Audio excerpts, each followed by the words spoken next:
What's up, YouTubers? This is your boy Big Network Fan 12 coming to you with another video game review. And in this review, I'm going to talk about the game Alien Syndrome, which was released in the arcade by Sega.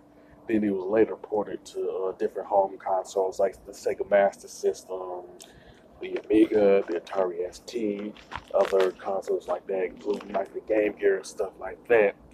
And for some reason, it was released on the NES as an unofficial, a non-licensed game by Tension and stuff like that. But anyway, the plot of the game is that Rick and Mary are on a mission to save their friends from a horde of aliens and stuff like that and everything.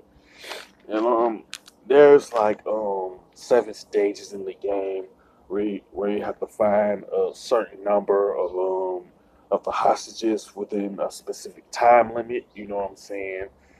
And pretty much the time limit pretty much ranges from 3 minutes to 5 minutes on each stage, depending on the size of the stage and the number of hostages that you have to rescue and stuff like that. You know, in the game, there's like different types of power ups that you can get in the game, like the flamethrower, the fireball, and the laser beam, stuff like that. Kind of similar to Contra, in my opinion, in regards to the power up, but you got the spray, of course. Now, pretty much you can get other items like a W item that transports you from one part of the stage to another and everything. And then there's another one that destroys all of the aliens on the screen and stuff like that. And once you save all the hostages and stuff like that, you go to this one particular room where a boss um, is at. You know what I'm saying? And all the bosses are some weird looking bosses, to say the least. You know what I'm saying? The bosses are like Calliope or something like this. It's not technically hard to pronounce, but if you try to say it the first time, it can be a tongue twister, dog.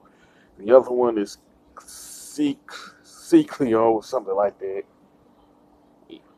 Erator, Euterpus, all these aliens got all these bosses got some weird names to them. But let's just put it like that. You know what I'm saying? Now the regular enemies are like pretty much are like some weird looking blobby um uh, and worm looking creatures and stuff like that, and they pretty much randomly show up where you are. You know what I'm saying? So it's kind of like don't look for them in a specific section. It's like just wait for them to come, and they'll pretty much show up. And it's kind of like with most of them, you can take them out with just one hit and everything. You know what I'm saying? As far as the bosses are concerned, there is for some the, there's a specific power up that works best against them and all that and everything. Now the graphics and design for Alien Syndrome are pretty good, and I do like the color palettes.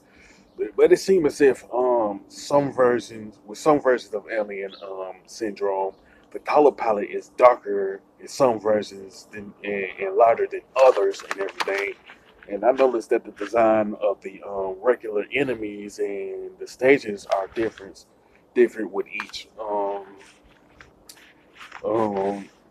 with each version of Alien Syndrome. But it's pretty much it's not. But the changes are really not like really like significant in any major way, but it's notable. But the design for the enemies and the stages are noticeable noticeable enough with each version of Alien Syndrome that you play and everything. Now the controls and gameplay are pretty good. You know what I'm saying? Probably the best part of the game, in my opinion, especially with the different power-ups that's available in the game, regardless of which version you're talking about and everything. Now, the soundtrack is pretty good. It's like, to me, it seems like some people would like to say prefer the arcade version of Alien Syndrome over like the Sega Master System version in terms of the in terms of the soundtrack. You know what I'm saying? Point is, some people would like one version of Alien Syndrome over the other version of it in terms of the soundtrack and stuff. Now, it seemed to me that Alien Syndrome is one of the more underrated games that Sega has made, especially the ones that were debuted in the arcade and everything. So to be truthful, I would recommend Alien Syndrome regardless of which version to anybody that's a Sega fan, anybody who likes shoot 'em ups and retro gamers and stuff like that. As far as the score, I definitely like giving it an 8 out of 10 because pretty good game. You know what I'm saying? More, yeah, I consider it sort of a hit gem as it were. You know what I'm saying? With that being said, you can sound off in the comment section about Alien Syndrome, you know what I'm saying, in regards to which version that you prefer the most, whether it's the arcade version or like the Sega Master System version and all that. You could also talk about the boss that you like the most or which power up that you like to use the most and everything like that. With that being said, if you like this video, don't hesitate to click the thumbs up button. Don't forget to subscribe and hit that bell notification button. This is your boy, Big Metroid Fan 12, signing off.